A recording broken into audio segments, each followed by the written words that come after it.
Bueno, pues entonces les doy la bienvenida. Buenos días a todas, a todes.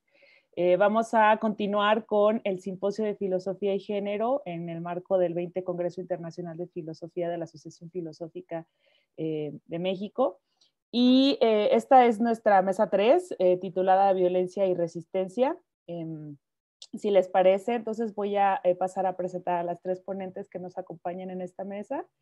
Y posteriormente para la intervención de cada una pues les daré la palabra, ¿no? Les recuerdo que tenemos un espacio de 20 minutos para la intervención de cada una y a los 5 minutos yo levantaré la manita de Facebook para recordarles que tenemos ese límite de tiempo. Y bueno, eso, darles la bienvenida, continuar con este debate que empezamos ayer y que esperemos ahora también traiga interesantes reflexiones, ¿no? Ricas para lo que nos interesa, que es hablar sobre estas temáticas de género y feminismo. Entonces, bueno, nuestra primera ponente es Miriam Gerade. Ella es profesora asistente de la Facultad de Artes Liberales de la Universidad Adolfo Ibáñez, Chile. Es doctora en filosofía por la Sorbona de París, París 4. Su primer libro de autor, Violencia, una lectura desde la deconstrucción de Jacques Derrida, fue publicado en el 2018 en Santiago de Chile, la editorial Metales Pesados, y actualmente dirige un proyecto de investigación sobre injusticia hermenéutica, vulnerabilidad e imaginación social. Nuestra segunda ponente es Alejandra Araiza Díaz, profesora investigadora de la Universidad Autónoma del Estado de Hidalgo, experta en género y teoría feminista. Y nuestra tercera ponente es Noemí García. Noemí es licenciada en Filosofía por la Universidad Iberoamericana y máster de Filosofía en la rama de Ética aplicada por la misma universidad. Actualmente es coordinadora de programas de excelencia académica en el Patronato de la Ibero y colabora con el Observatorio de Género y Juventud de la misma. Asimismo, es ayudante de investigación en el proyecto Potencialidades Feministas. Sus líneas de investigación son filosofías feministas, estudios de la subjetividad y el cuerpo, violencias y resistencias políticas. Entonces, bueno, comenzamos con la intervención de Miriam Gerade, por favor. Hola, buenos días. Quisiera agradecer a Silvia la invitación a este coloquio. Confieso que es la primera vez que presento una ponencia en un coloquio de feminismo. No soy experta. Este es un trabajo que he estado trabajando desde el 2018. Lo he presentado en otros lugares, pero es quizás uno de los trabajos que más me ha requerido repensar y volver sobre él.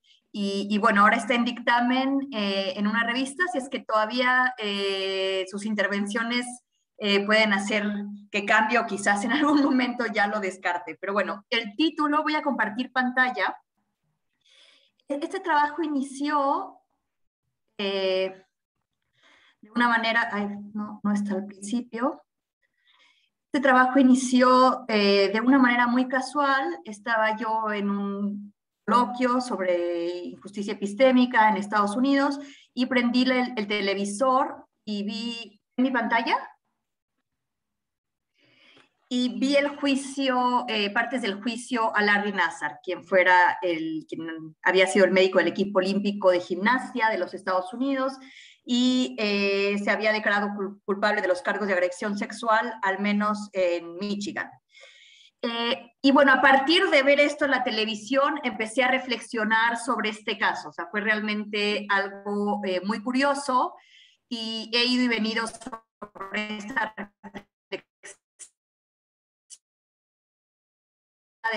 sobrevivientes.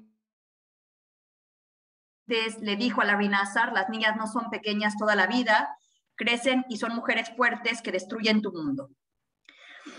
Bueno, el caso logró notoriedad mediática, ya que varias de las víctimas habían sido o eran estrellas del equipo Simone Biles, Ali Brightman o Michaela Marone. La jueza Rosemary Aquilina abrió el espacio del tribunal para que dieran su testimonio frente al acusado alrededor de 156 sobrevivientes y sus familiares por el tiempo que desearan, lo que alentó la participación colectiva de las sobrevivientes durante las audiencias. En esta ponencia sostengo que los testimonios de las sobrevivientes, además de proceder como prueba de impacto en la víctima, esto fue lo que me interesó también del caso. Esta es una figura legal en los Estados Unidos que surgió en los años 70 a partir de los movimientos de derechos civiles y lo que hace es que las víctimas, el impacto en la víctima tiene un peso sobre la sentencia.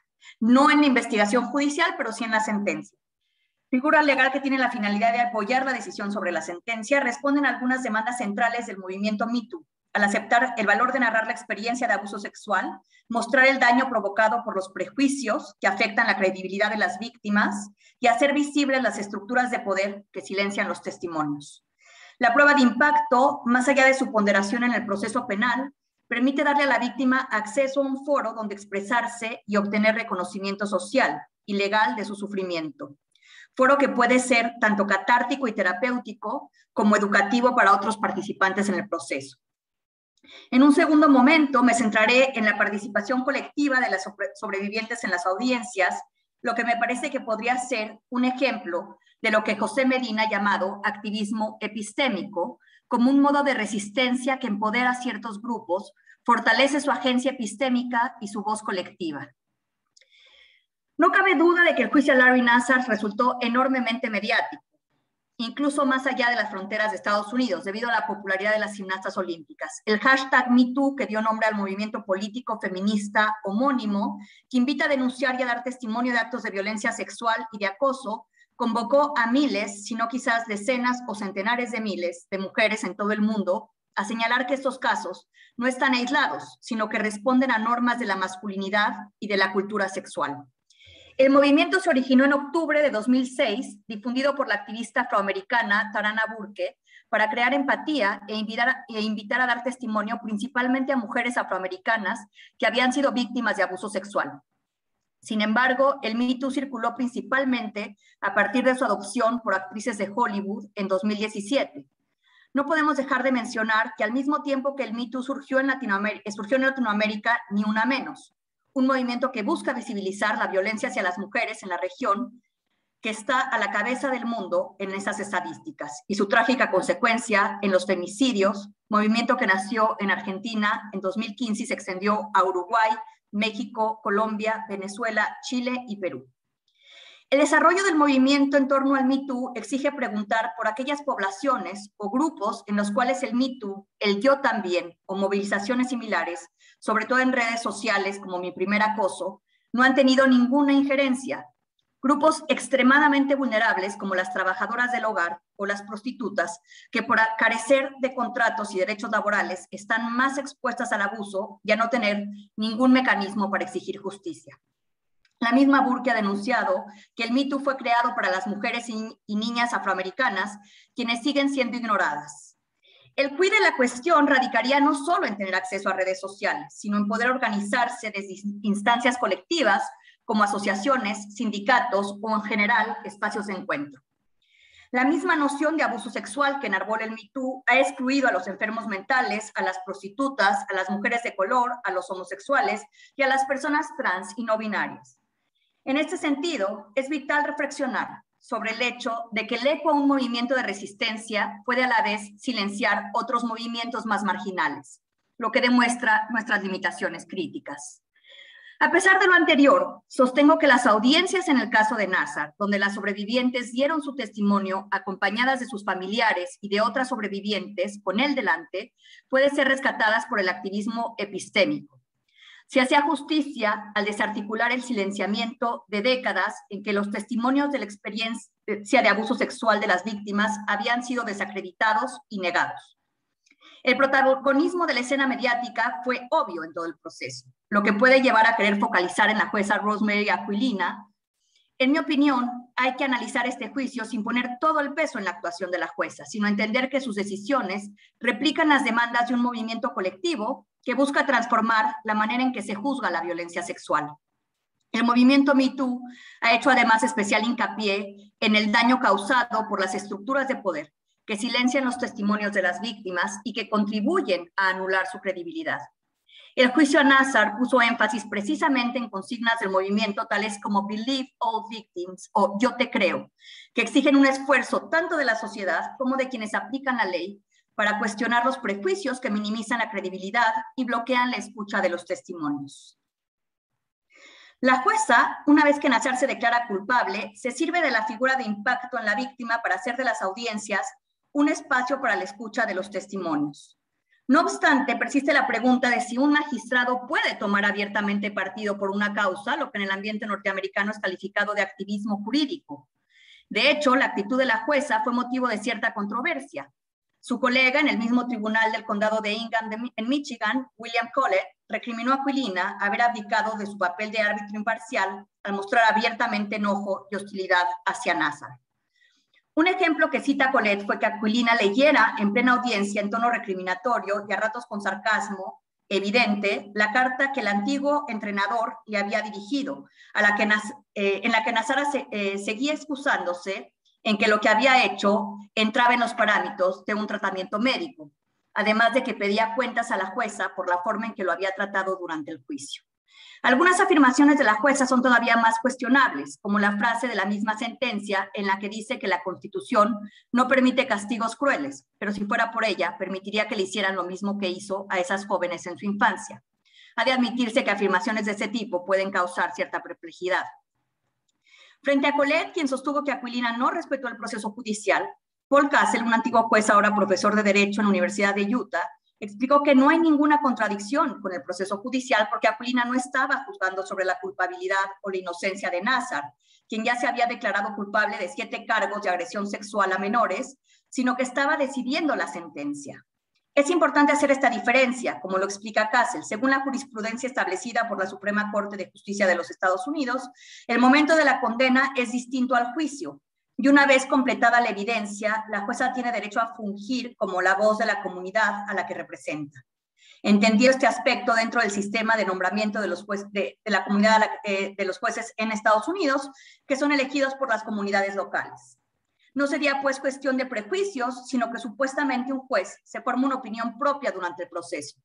Castle concluye, después de comparar con otros casos, que la jueza Aquilina fue fiel al debido proceso judicial, tal como lo entiende la jurisprudencia norteamericana, y sostiene que habría que reconocer que el legado de este juicio fue invitar a cada una de las víctimas a dar su testimonio. Sin embargo, a mi parecer, Aquilina no retransmitió la opinión de la comunidad, que durante 2 décadas denegó el abuso sexual, sino que en el ámbito del movimiento Me Too denunció el silenciamiento e hizo del juicio un espacio de escucha que quisiera rescatar, a pesar de todas las críticas que podemos hacer sobre el hecho de que estamos en el contexto de un proceso punitivo. Aunque se pueden identificar rasgos de justicia restaurativa en los juicios de violencia sexual, por ejemplo, cuando se opta por escuchar a las víctimas, lo que el movimiento Me Too busca va en el sentido de una justicia transformativa, es decir, una forma de justicia que además de hacer cambios en el sistema penal, tenga como objetivo transformaciones culturales para prevenir los crímenes y hacer espacios más seguros para las víctimas, criticando el punitivismo y el sistema carcelario. No basta con aplicar leyes, pues como lo mostró Catherine McKinnon, la ley misma desestima y silencia la violencia sexual y la violación en cuanto a la manera en que norma la sexualidad.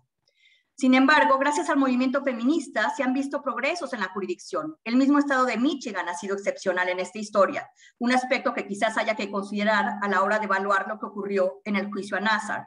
Ya en los años 70 había introducido cambios importantes en la legislación, negando la necesidad de un tercer testigo en los casos de violación y evitando que se interrogara a las víctimas sobre su reputación o sus prácticas sexuales. Otro avance importante fue cambiar la normatividad según la cual la violación se probaba con marcas de lesiones físicas que apuntasen a que el perpetrador recurría a la fuerza al encontrarse falta de consentimiento en la víctima. Estos cambios en las previsiones del sistema legal muestran a las claras una transformación en la manera en que se concibe la violencia sexual. Mientras que en el caso de Aquilina el reconocimiento de las sobrevivientes, en tanto que sobrevivientes, podría transformar socialmente, en los términos del Me Too, la credibilidad ante las denuncias y evitar, por tanto, el daño moral causado por el silenciamiento. A su vez, se reconoció la importancia de escuchar a cada una de las sobrevivientes o sus familiares que quisieran hablar. Como Brisson, una filósofa moral que fue víctima de violación y tiene un libro muy interesante que se llama The Aftermath of Rape, lo expuso en su propio testimonio, la experiencia traumática de la violación requiere que tomemos en serio las narrativas en primera persona como una herramienta epistemológica, tanto por la dificultad para reconstruir una memoria traumática como por los dilemas morales y políticos en el uso y la negación de dichas narrativas. ver afectada la percepción de lo que ocurre en el propio cuerpo por la falta de credibilidad y el constante silenciamiento fue lo que este juicio expuso con la escucha colectiva de cada uno de los testimonios. En los términos del movimiento Me Too, no se puede limitar la responsabilidad a los impulsos sexuales o a la pedofilia de Nazar como si fuera una manzana podrida, anecdótica y circunstancial. Lo esencial de este movimiento consiste en señalar la manera en que perpetradores como él son excusados a pesar de las evidencias para así entender la protección ideológica a la jerarquía social existente. Kate Manne le ha señalado a Miranda Fricker la falta de análisis en cuanto al papel que la jerarquía y la ideología juegan en la injusticia epistémica. Y cito a Manne. Los déficits de credibilidad y también los excedentes sirven a menudo para reforzar la posición social de los miembros dominantes del grupo y protegerlos de la caída en la jerarquía social existente. Por ejemplo, siendo acusados, impugnados, condenados, corregidos, disminuidos o alternativamente simplemente superados por aquellos sobre los que históricamente han sido dominantes.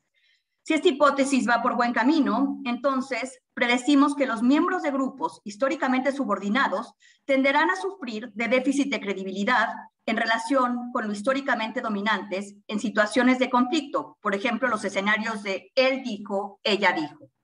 Y aquí recuerdo esta noción de Kate Manne en Down Girl, sympathy, ¿no? Una simpatía que tenemos por el victimario hombre, ¿no? Pobre, le arruinaron su carrera. En el caso analizado, la falta de credibilidad a las menores mantuvo la posición de poder de los entrenadores y de los directivos de la Federación de Gimnasia. Me parece que estos déficits o excedentes de credibilidad que encarnan los prejuicios se dan de manera no intencional, y es también en este sentido que sostengo que la importancia de este juicio fue exponer y retransmitir a una gran audiencia una inversión de estos escenarios de situaciones históricamente dominantes de él dijo, ella dijo. Y de ahí también el valor de que las sobrevivientes dieran su testimonio frente a NASA. A mi juicio, esto es lo que se puede analizar desde la noción de activismo epistémico, que busca fortalecer la agencia epistémica de sujetos marginados o en situación de desventaja, amplificando sus voces y facilitando el ejercicio de sus capacidades epistémicas. Mi pregunta es sobre la dimensión colectiva que se presentó en el juicio, en el que al inicio estaban previstos 88 testimonios, pero al pasar de los días se fueron sumando más, lo que llevó a que se celebraran en total 6 días de audiencias, lo que a mi juicio prueba que si bien podría haber una dimensión espectacular en la retransmisión del caso, optado por el consumo de emociones en la escena mediática, hubo también una invitación a denunciar y quizás a reflexionar colectivamente. La jueza abrió un espacio para que las sobrevivientes alcen la voz, voces que habían restituido al silenciamiento. La pregunta es si al hacerlo colectivamente durante las audiencias permite leer este caso desde el activismo epistémico. Como escribe Linda M. Alcoff, hablar públicamente, speaking out, tiene la ventaja de moverse desde un trauma privado e individual hacia la esfera pública. Por un lado, la interacción social permite plantear demandas sociales y morales. Por otro, hablar en público empodera a las víctimas. Alcoff concluye que esta es una buena razón para creer que hablar públicamente tiene efectos políticos. No voy a saltar una parte. A modo de conclusión, creo que se puede sostener. ¿Me queda todavía un tiempo? 4 minutos. No, creo que sí me da tiempo. Bueno, el problema en los análisis de este juicio es que ha dejado todo el peso en la actuación de la jueza y menos se ha hablado de lo que pasó en la sala de audiencias con las sobrevivientes, quienes no solo dieron su testimonio, sino que se acompañaron en la escucha. Esto es justamente lo que hace que este juicio pueda leerse como un momento del movimiento Me Too, pues como sostiene Deborah L. Jackson, al declarar yo también, el sujeto epistémico emerge en el contexto de una sinfonía polifónica de víctimas que reclaman su estatus de agente, capaces de hacer sentido de su experiencia social y de transmitirla a otros. La jueza tiene un papel importante en reconocer a cada una como un sujeto epistémico y condenar el silenciamiento del que fueron víctimas, escuchando su testimonio y restaurando su credibilidad. Sin embargo, el movimiento Me Too se caracteriza por la horizontalidad, algo que suspendería el juicio, incluso el juicio más empático. Eso estuvo mal, eso no debió de haber ocurrido, sino que levanta en coro un Me Too, yo también, Mientras el primero, como escribe Jackson, se inscribe en la victimización y pone a quien escucha en lugar de autoridad moral, el Me Too hace un trabajo doble en una relación simétrica. Reconoce a la otra como testigo y se coloca a sí misma en el vulnerable lugar de quien comparte su testimonio. Es la mutua vulnerabilidad la que empodera a las sobrevivientes en tanto que sujetos epistémicos como agentes morales. Muy distinto hubiera sido si las audiencias no hubieran estado acompañadas por todas las sobrevivientes. Es esta dimensión colectiva del juicio lo que permite pensar que se hizo justicia a las víctimas. A modo de conclusión, creo que se puede sostener que cabe situarse en el activismo epistémico, pues el silenciamiento de los testimonios nulificó la agencia epistémica de las víctimas en su capacidad para entender lo que pasaba en su cuerpo, a significarlo como daño y que esto en su momento tuviera consecuencias morales y legales. Las audiencias y el acto de escucha de la jueza ofrecen la posibilidad de dar voz a las historias silenciadas en un acto colectivo de solidaridad, de acompañamiento, que restituye la agencia epistémica que había sido negada. Hablar públicamente, hacer una denuncia, ya es en sí mismo una táctica de resistencia, puesto que el silenciamiento es y ha sido la táctica universal de los perpetradores, impuesto a las víctimas en este crimen como en ningún otro. Hablar públicamente, dar un testimonio, puede hacer transformaciones en la subjetividad y en las relaciones de poder, pues subvierte las convenciones sobre quién puede hablar y quién va a ser escuchado. Pero además hay algo que ocurre durante las audiencias en ese espacio del tribunal y sus ritos, algo que es del ámbito de lo colectivo. La figura del factor de impacto en la víctima tuvo su origen en los movimientos de derechos civiles en Norteamérica, muestra la interacción entre lo político y lo judicial. No se trata de abdicar de la objetividad de las pruebas al juzgar, sino de hacer un reconocimiento del daño moral del crimen para decidir la sentencia. El activismo epistémico como empoderamiento de las víctimas al alzar la voz que enmarca el acto de escucha de la jueza, nos permite pensar que la resistencia política puede irrumpir desde la judicatura e interrumpir el silenciamiento y sus lógicas. El Me Too apela a formar ese colectivo. No estás sola, no eres la única. Muchas gracias. Muchas gracias, Miriam, por esta ponencia. Entonces vamos a pasar ahora a la intervención de la compañera Alejandra Araiza, por favor. Hola. Yo también quiero compartir pantalla. Un momentito.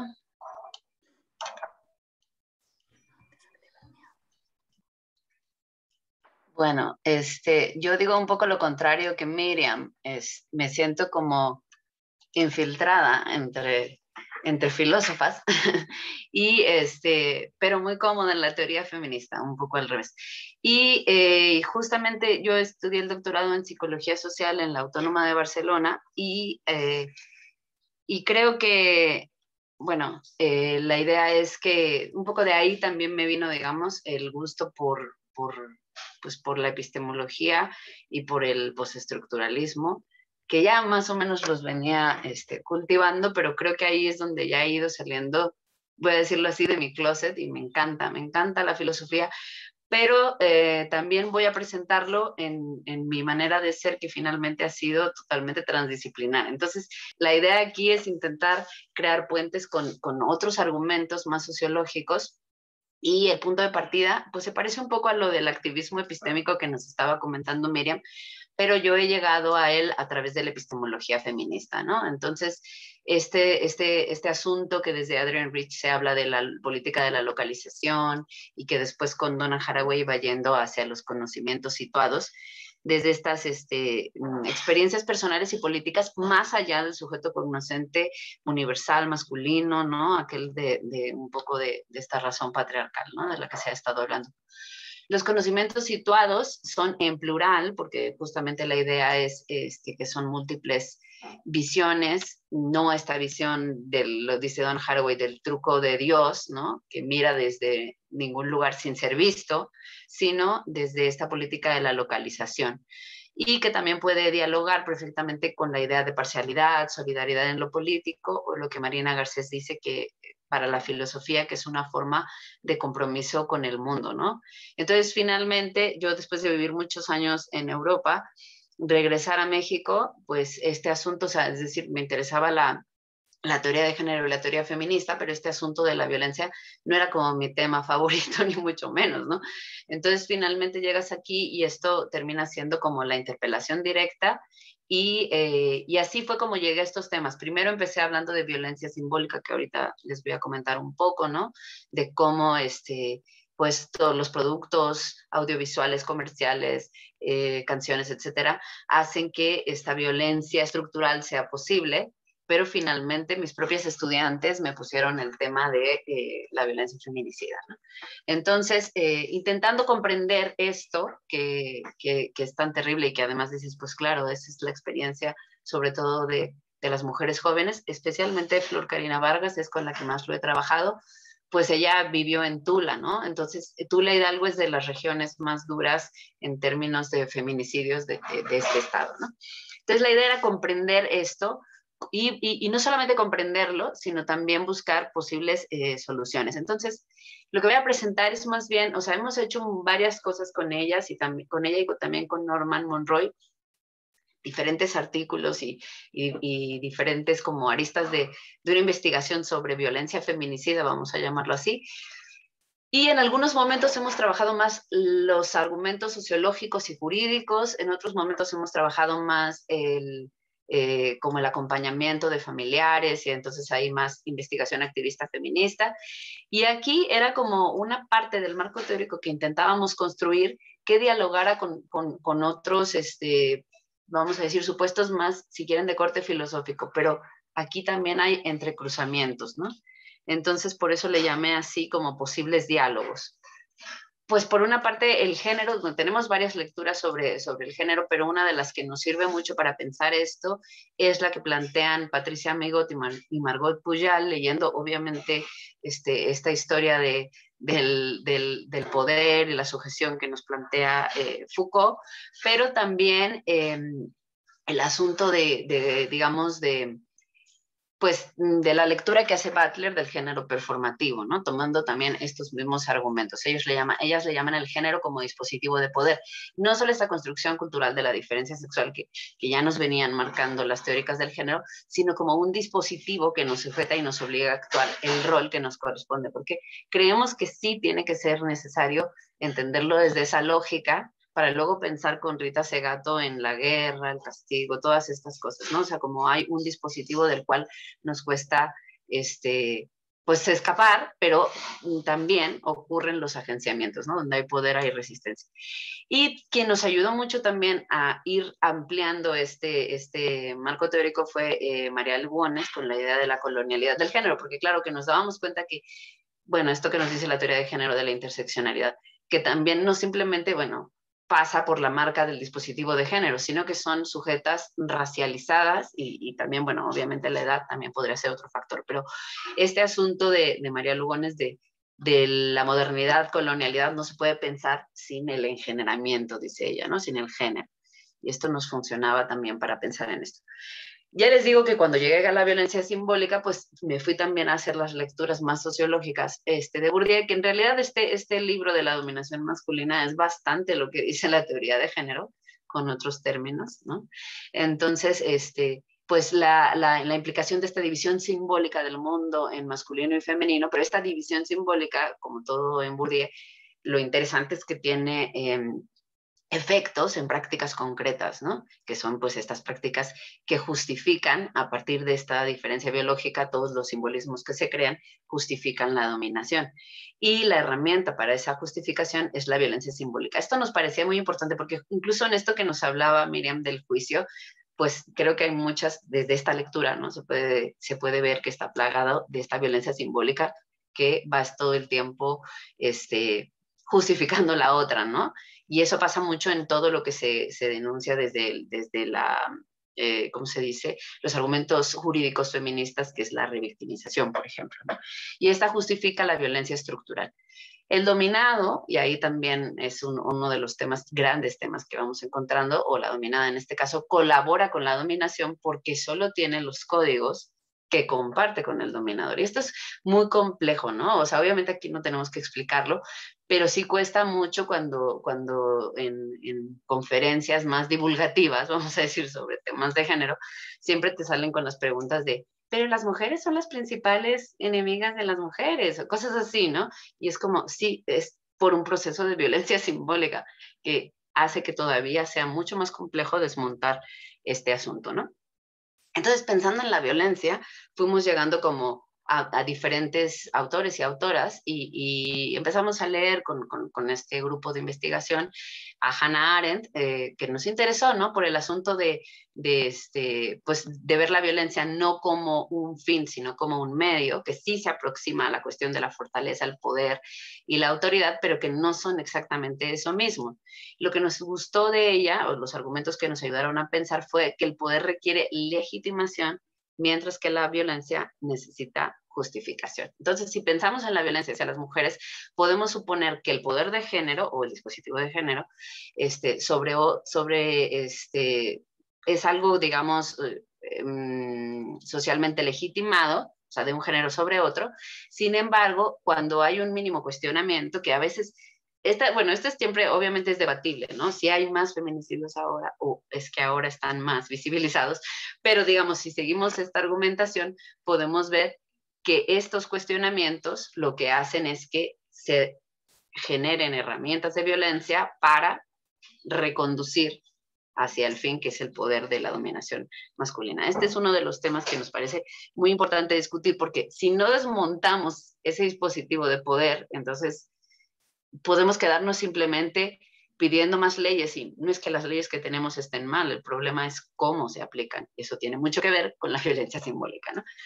Entonces, claro, la violencia feminicida, esta discusión de femicidio, feminicidio, también la dimos en el artículo sobre argumentos jurídicos, y hemos seguido bastante a Patsily Toledo, chilena ya venida barcelonina también, y justamente en realidad no es tan importante si es una cosa o la otra, porque pues sí es la traducción de femicide, pero vamos a decir que yo sí que me adhiero al de Marcela Lagarde, pero no porque el otro sea incorrecto, ¿eh?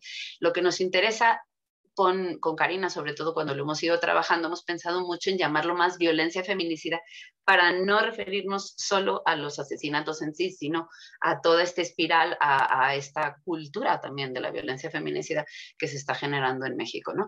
Es la forma extrema de la violencia de género contra las mujeres, esta es la definición de Lagarde, contra las mujeres, producto de la violación de sus derechos humanos en los ámbitos público y privado, está conformada por el conjunto de conductas misóginas, eso es muy importante, ¿no? Maltrato y violencia física, psicológica, sexual, educativa, laboral, económica, patrimonial, familiar, institucional, que conllevan impunidad social y del Estado. Obviamente el asesinato es la parte más extrema del abanico, pero hay toda una serie de conductas previas que también hay que tomar en cuenta, ¿no? Y muchas de ellas pasan mediadas por esa violencia simbólica que les decía, ¿no? Videos de música grupera que están todo el tiempo, pues ritualizando esta violencia, ¿no? Como de, bueno, había un horrible que al final la metía en la cajuela y prendía fuego al coche, etcétera. Eso es violencia simbólica de lo que es un feminicidio, y esa violencia no es inocente porque hace posible la otra violencia, ¿no? Entonces, claro, ahí también dijimos impunidad del Estado. Con esto nos quedamos mucho, porque ahí coincidían muchas de las teóricas que estaban hablando sobre violencia feminicida, que una de las cosas a las que tenemos que prestarle atención es a esto del Estado, ¿no? Y los feminicidios tienen un carácter estructural y van acompañados de esta complicidad por acción u omisión, ¿no? Y aquí, digamos, la que nos ha ayudado más a irle poniendo palabras a lo que sucede es Rita Segato, ¿no? Que los denomina incluso este momento como una guerra contra las mujeres, ya no las mujeres como botín de guerra como en otros momentos, sino la guerra se libra en el cuerpo, territorio de las mujeres, y ella propone el término más que femicidio, femigenocidio, y es uno de los que creo que, no sé si nos vamos a escuchar esa ponencia, pero nos iba a hablar más de este término, ¿no? Y de este momento, que es, por ejemplo, a Cari también su tesis de doctorado ya la quiere encaminar hacia este asunto, ¿no? Yo no me voy a detener mucho aquí, lo que sí quiero decir es que nos funciona muchísimo este otro concepto que nos regala para pensar, para mantener este dispositivo de género, se usa la pedagogía de la crueldad, ¿no? Y eso es un poco de lo que nos están hablando estos feminicidios y esta violencia feminicida. Y el otro asunto que nos funcionó, si se fijan, o sea, hay muchos, o sea, digamos, distintas líneas de fuga, ¿no? de filósofas y filósofos con los que estamos pensando, y muchos, o sea, no podemos no pensarlo desde la decolonialidad, ¿vale? Entonces, claro que el término, digamos, necropolítica de Mbembe, el filósofo camerunés, está pensado en diálogo con el de biopolítica de Foucault, pero para ir un poco más allá, no solamente se trata del control de los cuerpos, poblaciones, por parte del Estado, ¿no? Aquí estamos hablando del Estado, ¿no? Sino el poder soberano de dar muerte. Y esto es algo que vamos viendo, digamos, en los estados otrora colonizados o incluso en los colonizados, cómo se dan estas muertes y cómo se pueden dar esas muertes, ¿no? Se tiene ese poder soberano, sino que también en esta, vamos a decir, hay una alianza, algo que tenemos que ir aprendiendo a desmontar, que es esta relación entre el Estado y el patriarcado, ¿no? Y ahí es cuando nos topamos con todos estos argumentos de los juicios y demás, ¿no? Entonces, digamos, ahí tenemos como otra línea que queremos seguir. Pero, claro, la siguiente es la de la vida, porque esa es la que nos preocupa. Y ahí voy a ir como, digamos, hacia la parte de imaginar soluciones. Pero antes de eso, para intentar explicar el fenómeno, pues nos encontramos con los argumentos de nuestra queridísima Judith Butler, ¿no? De la vulnerabilidad y la precariedad de la vida. Y aquí, pues, Butler nos invita a reconocer que hay vidas, cuando nos habla, sobre todo en el de marcos de guerra, ¿no? Lo que se enmarca, las vidas que se enmarcan, vidas que están, o sea, que son dignas de tener sostén, y hay otras que no. Entonces, esas que no se consideran dentro de esos marcos de sostén y cuidado, no se consideran vidas ni lloradas, ni perdidas, ni dignas de duelo, ¿no? Entonces ella sugiere que la aprehensión de la precariedad conduce a una potenciación de la violencia, a una percepción de la vulnerabilidad física de cierto conjunto de personas que provoque el deseo de destruirlas. Entonces, eso, digamos, a mí, digamos, esta frase nos hacía mucho pensar. Bueno, no, a mí me evoca imágenes de noticias terribles de Catepec o de no sé, Chimalhuacán, los cinturones de la ciudad, la megalópolis de Ciudad de México, ¿no? Entonces, hace una vida que merezca la pena ser vivida, porque finalmente digamos, eso es lo que nos ayuda mucho a pensar Butler, y creo que además también va en concordancia con las voces de lo que podríamos llamar cuarta ola del feminismo, pero es de lo que se está, pues pidiendo, ¿no? En estos momentos, y a lo mejor también con otras voces, digamos, vitalistas. Sí, ya estoy acabando. Para revertir este espiral de violencia podemos encontrar pistas en la teoría feminista, ¿no? Y sus apuntes decoloniales. Nos parece muy importante para el caso de México tener en cuenta estos apuntes decoloniales, algunos planteamientos de la teoría crítica sobre la dominación y la violencia, y la teoría postestructuralista en diálogo con la feminista y la decolonial. Es importante visibilizar los feminicidios, eso sigue siendo importante, ¿no? Es urgente. Yo la verdad me deprimo porque cada vez que voy haciendo, antes, o sea, como que empezamos en 7 mujeres asesinadas cada día. El siguiente año era 8 mujeres. El siguiente año, ya no quiero saberlo. Este año cuántas son, porque realmente es desolador, ¿no? Es urgente colocar la vida de las mujeres, en especial las mujeres racializadas en estos contextos y también jóvenes, en el centro, pero también intentar comprenderlos a fondo en una estructura social. Esto es de algo que me resulta como a mí, obvio, ¿no? Pensándolo desde las ciencias sociales, pero me sacaba mucho de quicio, ¿no? Que las personas que forman a los futuros abogados, procuradores y administradores de justicia no les provean de todos estos argumentos, ¿no? Entonces, como que simplemente siguen lo que aprendieron a hacer, y a veces ni eso, porque no siguen ni la tipificación del feminicidio, ni la Ley General de Acceso a las Mujeres a una Vida Libre de Violencia, ¿no? Involucra al Estado, que mantiene un dispositivo de género y que se vincula con la economía y con una escena bélica. Y dice Rita Segato, frente a la escena bélica informal y difusa en expansión que opera con métodos mafiosos, configura un universo paraestatal, que sería como el narcotráfico para el caso de México, y captura progresivamente la vida social y la política. Es necesario introducir una retórica jurídica, eso es a lo que me refería, y en las conciencias de la opinión pública la centralidad y el significado de las formas nuevas de victimización del cuerpo femenino.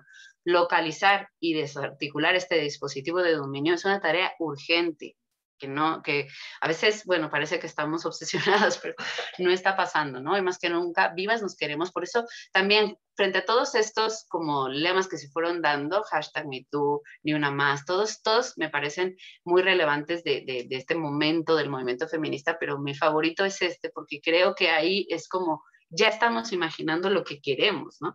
Necesitamos reconocer la vulnerabilidad de la vida, abrazar nuestras diferencias y apostar por esta interdependencia, que finalmente es la que nos conectaría con esa centralidad de cuidar la vida que es precaria, ¿no? Está claro que la violencia desaparece de la escena cuando nos imaginamos una comunidad definida como una unidad infinita de necesidades mutuas, dice Butler. Y pues hacia allá queremos caminar. Gracias. Muchas gracias, Alejandra, por tu ponencia. Si les parece, entonces vamos a la tercera ponencia de la compañera Noemí García, por favor. Muchas gracias, Andy, y muchas gracias a las compañeras ponentes. Nos vamos a entender muy bien. Mi ponencia tiene que ver también mucho con Judith Butler y con los sentidos en los que estamos reconstruyendo el sujeto. Pero bueno, primero agradecer a todas las organizadoras que están aquí por haber hecho este espacio posible. Muchas gracias, porque entre todas estas separaciones y noticias tan fuertes, pues es muy grato estar juntas pensándonos. Y bueno, mi ponencia se llama Mujeres, Vulnerabilidad y Horizontes Políticos, y es un diálogo abierto con Judith Butler. Y el motivo de esta investigación, que es también mi investigación de maestría, tiene que ver con pensar el cuerpo de las mujeres y el sujeto político del feminismo. Cómo nos estamos construyendo como mujeres y hacia dónde podemos caminar y cómo es que podemos caminar. Y tiene que ver con este motivo tan de nuestro ser contemporáneo y nuestro ser situado aquí en México y en Latinoamérica, sobre cómo vemos en todas estas violencias y en las representaciones de las mismas violencias, esfuerzos patriarcales por definir nuestros cuerpos, ¿no? En lo personal, por hacernos sentir de cierta manera en las calles, porque qué implicaciones tiene que nos hagamos mujeres en un contexto de tanta violencia, donde hay tantos feminicidios al día, donde vemos estas muestras de violencia feminicida, como bien menciona Ale, en nuestras canciones, por ejemplo, en lo que podemos ver en la tele, con nuestra familia. Entonces, bueno, todo eso tan apabullante me llevó también a los caminos sobre cómo podemos reactivar esta imaginación sobre lo que podemos ser, sobre de qué maneras podemos construirnos y qué horizontes de acción conjunta tenemos. Y en ese marco es que me encuentro con Judith Butler para pensar estos puntos dobles del sujeto mujer siempre corporal. Y analizar es primero cómo se relaciona el ser mujer en la corporalidad con los efectos del poder y en segundo lugar con la vulnerabilidad. Y bueno, entonces dividí mi participación en esos dos puntos. El primero, el de pensar a las mujeres en su corporalidad a partir de los efectos del poder. Creo que Judith Butler nos da 3 claves importantes que quisiera rescatar. La primera es una crítica que permite desontologizar el cuerpo. ¿A qué se refiere con esto? A que el cuerpo, cuando nos preguntamos qué significa ser mujeres y nos remitimos al cuerpo, Judith Butler dice hay una línea que es peligrosa, porque piensa el cuerpo como un origen dado, como algo que siempre ha estado, como un hecho ahistórico, fijo, da incluso esa apariencia de soporte, pero esto es muy peligroso porque se nos están colando ahí efectos del poder que nos están limitando. ¿En qué sentido? Primero, en que cuando pensamos al cuerpo así, inmunizándolo de estos análisis ontológicos, como diciendo, no, pues el cuerpo antes ya estaba y luego surgió todo. Judith Butler dice no. ¿Por qué? Porque cuando hacemos esto, mantenemos un dualismo entre el sexo y el género, como si el sexo nos aportara ciertas claves verdaderas, ciertas esencias, y el género fuera lo histórico, lo cultural y lo que va cambiando, pero como si hubiera una verdad ya que nos determinara. Entonces esto es peligroso. ¿Por qué? Porque eso implica también una división sexual binaria, en la que o somos hombres o somos mujeres y no hay identidades binarias.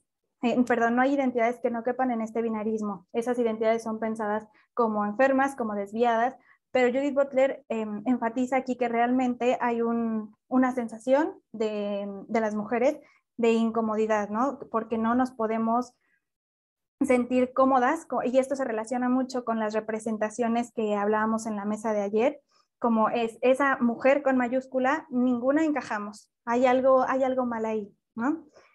¿Por qué? Porque esto también ha servido para legitimar, por ejemplo, ciertos esquemas heterosexuales a partir de creer que ese cuerpo ya nos está dando ciertas esencias. Y hay una reducción biologicista a esas capacidades, por ejemplo, reproductivas, ¿no? Las mujeres son encargadas de gestar, de reproducir, y eso también sirve a su vez para legitimar divisiones de trabajo. Nosotras en el área reproductiva, ellos en el área productiva, y cada una con una valoración específica, y la de las mujeres siempre como dominadas. Entonces, bueno, a partir de esta desontologización, Judith Butler dice, es muy peligroso que sigamos pensando al cuerpo así. ¿Por qué? Porque hay supuestos de poder que se nos están colando. Entonces no podemos pensar al cuerpo como un punto cero, porque no hay neutralidad cuando nos acercamos a él. El cuerpo siempre tiene que ver con la manera en la que hemos sido socializadas y socializados como subjetividades en una estructura con mandatos ya determinados que se nos están colando por ahí en las representaciones que tenemos. Esa como una primera pista. Pero también hay una segunda pista que creo que es muy importante respecto a la manera en la que comprendemos la materia.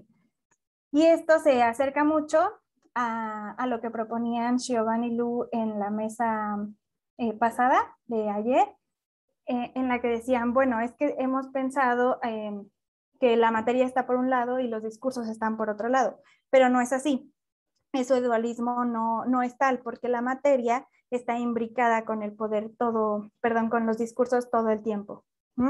Es un efecto casi formativo de esos discursos de poder, porque no hay una materialidad ya dada, sino hay constantes experiencias que se van materializando y que dan esa apariencia de ser un límite fijo, un límite estable, pero realmente no es así. Y nos damos cuenta cuando no podemos pensar la materialidad por sí misma ni los discursos por sí mismos, porque unos se están remitiendo a los otros. Entonces se trata de pensar esta cuestión de la materia como una imbricación siempre, materia imbricada con discurso, y como un proceso constante de materialización, en la que vamos estableciendo a partir de las experiencias, a partir de los discursos, como límites variables, límites fijos, que van cambiando, dice Judith Butler. Y bueno, ¿eso qué implicaría? Que no hay una barrera tajante entre el sexo y entre el género, porque no podemos reducir el cuerpo de las mujeres a su sexualidad, porque no es una experiencia, no es un origen, sino una experiencia que tiene que ver con los discursos. Entonces, bueno, esa materia, ese cuerpo, se está produciendo a partir de la repetición de ciertas normas. Y aquí vincula mucho la propuesta de la performatividad de la propia Judith Butler sobre hacer cosas a partir del lenguaje. El lenguaje tiene este efecto formativo también que nos da cierta apariencia de ser fijo, pero realmente no es así, es constantemente mutable. Y bueno, esto tiene muchas implicaciones y es la tercera clave para pensar el cuerpo y el género. ¿Por qué? Porque entonces, si no hay diferencia tajante entre el sexo y el género, nos estamos dando cuenta que la manera en la que nos hemos referido al sujeto mujer tiene que ver con las normas sobre lo que debe percibirse como mujeres, como un cuerpo de mujeres. Y recordemos que esas normas, como ya nos señalaba Alejandra, están vinculadas con poderes y violencias feminicidas. Entonces debemos desontologizarlo, debemos moverlo de ese lugar de fijeza. ¿Por qué? Porque lo que hace el género, en esa, pensado desde ahí, pensado como un principio ontológico ya dado, es codificar nuestros cuerpos y en ese sentido administrarlos, decirles qué lugares les pertenecen, qué funciones les pertenecen y cuáles no. Sirven para poner fundamentos, para fijar esencias. Y ser mujer entonces no sería eso. ¿Por qué? Porque la materia no es tal, porque el sexo no es así. Entonces, ser mujer no es fijo, no es inmutable, tiene que ver con la historia, con la situacionalidad y también con los efectos palpables del poder, por la manera en la que hemos sido producidas. Ser mujer tiene que ver con la experiencia. Entonces, podemos concluir con esta parte que ser mujer no es una categoría biológica, no es una categoría que pueda describirse, sino un significante social, un significante político, que se mueve, que es dinámico y que tiene que ver con las relaciones que se establecen a partir de una comunidad epistémica también. Y bueno, esto con respecto a las situaciones en las que podemos vincular la experiencia de ser mujer con los efectos del poder, pero ahora pasaré a la segunda parte sobre cómo podemos pensarnos como mujeres en nuestra corporalidad a partir de las claves de la vulnerabilidad. Aquí es importante resaltar que la misma Judith Butler es motivada por analizar la violencia y una violencia generalizada. A partir de los atentados del 9/11, ella comienza a elaborar con más fuerza estas nociones sobre la vulnerabilidad.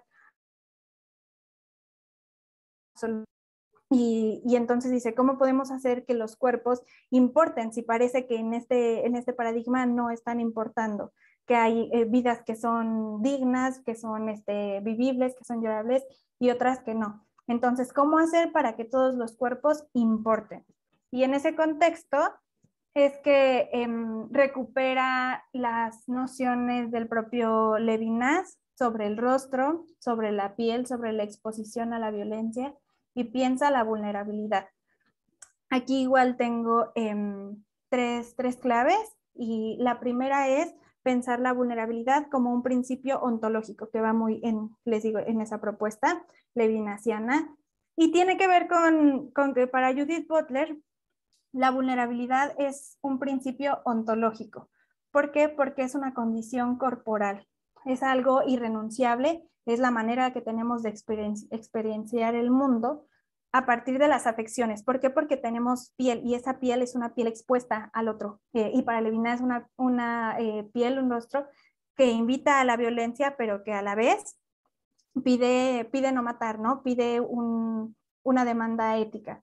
Entonces, si es la forma en la que somos, y aquí se relaciona mucho con su teoría de la materia, un cuerpo es vulnerable a los otros cuerpos en virtud de esa carencia de ser todopoderoso el cuerpo, que necesita a los otros, que también quiere decir que está expuesto a la violencia, pero también necesitado de cuidado y en ese cuidado puede haber una transformación.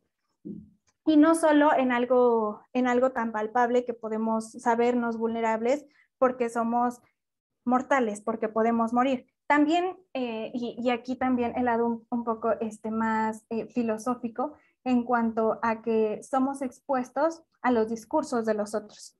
A ese complejo material discursivo estamos completamente expuestos como seres corporales. ¿Por qué? Porque antes de que nos tengamos conciencia de nosotros mismos, de nuestro cuerpo, ya hay conceptos operando en nosotros. Son conceptos que provienen de otros. Y también son situaciones sociales, contextos específicos en los que nacimos, como haber nacido en este país, con este color, con estas estructuras, que no nos pertenecen, que no las creamos y que aún así nos están afectando constantemente. Entonces, por eso es que somos vulnerables, porque estamos expuestos a a todos estos estímulos externos que no sabemos muy bien de dónde provienen, no podemos trazar líneas específicas, sino que estamos recibiéndolo todo.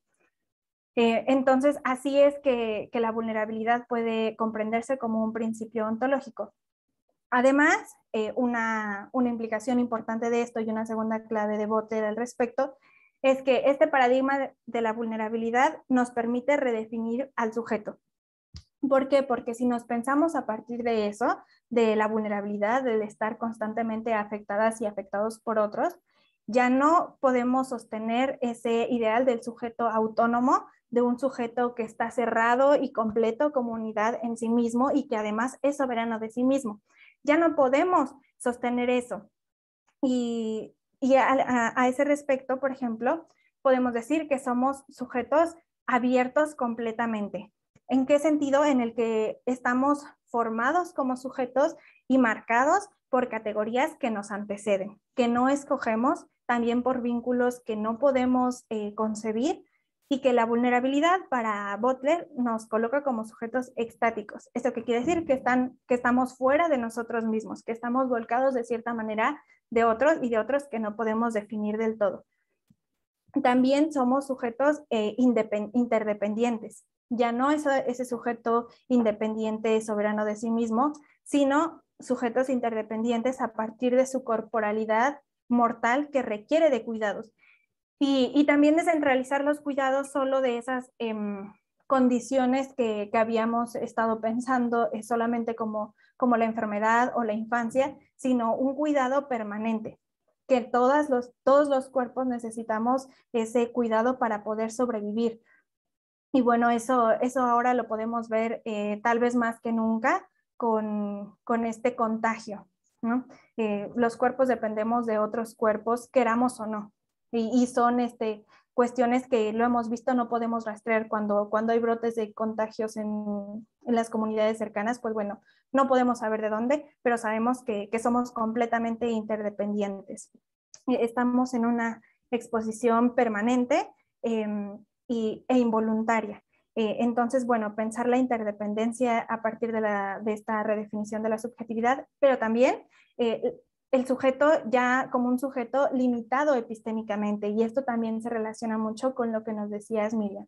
Una subjetividad que está formada por lugares que no conoce del todo, pero, y aquí algo importante, esta vulnerabilidad de no saber, de no poder tener como todo este control, toda esta autonomía, no implica una carencia para la subjetividad. ¿Por qué? Porque no es que el sujeto esté perdiendo algo que ya debía ser suyo, sino que ese carácter de formarnos en comunidad, de formarnos a partir y junto con los otros, es una apertura a la ética.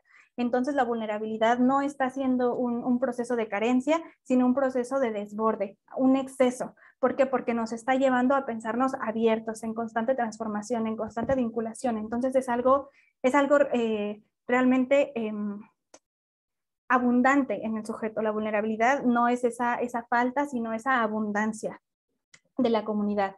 Y como última clave, pues pensar las implicaciones que tiene la vulnerabilidad para el género. Primero nos está diciendo que cuando hablamos de género sí que es inmanente. Judith Butler en esta propuesta nunca está renunciando al cuerpo, lo que está haciendo es interrogándolo, no plantearlo como un origen sólido, sino pensarlo siempre junto con el poder. El cuerpo no puede ser analizado al margen de estas estructuras dominantes porque son las que nos dan esta forma específica, las que nos materializan. Entonces está atravesado por el poder formativamente. Y si el cuerpo es este límite variable, que es histórico, que es vulnerable, que es abierto, que es interdependiente, entonces es un cuerpo que también es transformable. Y esto es muy importante porque nos está diciendo que ser mujeres no está del todo dicho, que nuestra corporalidad, incluso nuestra corporalidad como mujeres, está indeterminada de cierta forma. Y eso es muy, muy potente porque las categorías de los otros, de las otras, en este momento que estamos conversando, nos están interviniendo. Y eso es maravilloso porque nos dice Judith Butler, entonces es posible nuevas formas de vivir el género, de vivirnos como mujeres, de transformarnos, de revisar esas normas patriarcales que también señalaba Ale, y revisarlas y volver a revisarlas y hacer otros procesos de subjetivación. ¿Por qué? Porque no hay un solo modo de ser mujeres. Ser mujeres tiene que ver con los procesos de construcción en el que intervienen múltiples encuentros y múltiples contextos de los que no podemos dar cuenta de una forma absoluta. Podemos ser resignificadas, reapropiadas por nosotras mismas. Y esto tiene un carácter profundamente político porque es algo que se hace en comunidad y tiene que ver con la forma en la que estamos deviniendo en conjunto, con esa apertura en común, con ese caminar juntas, con esos movimientos que señalaba Miriam como el Me Too, que cómo nos estamos formando con esa fuerza, ¿no? ¿Qué importancia tiene estar ahí juntas?